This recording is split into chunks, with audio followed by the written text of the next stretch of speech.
Hey beautiful people, it's Ashley here from Elemental Growth. I just want to show you something new that my dad's been working on. So that's our cabin behind us. And then up on the top of the hill over there, there's another cabin being built. And at the front of the property, there is one already existing. Oh, today is a crazy windy day. Hey Wally, want to say hi? Wally, say hi. Hi, you good boy. Okay, so here's the storage shed that my dad's building. It is, how big is it? 12 by 8. 12 by 8. So the shelving units are going to be pretty deep to hold some boxes, a bunch of, oh yeah, it's just a storage shed. But there's going to be a nice window in the front so that you can still see out at the lake.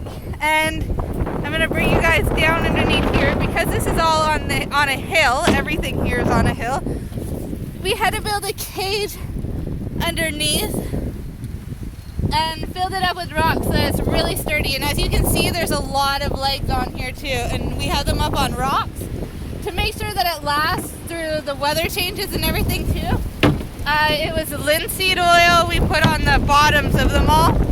Well, my dad, this is his project, not me. He's been a crazy maniac out here no matter what the weather, whether it's raining, snowing, winding. Alright you guys, see you later.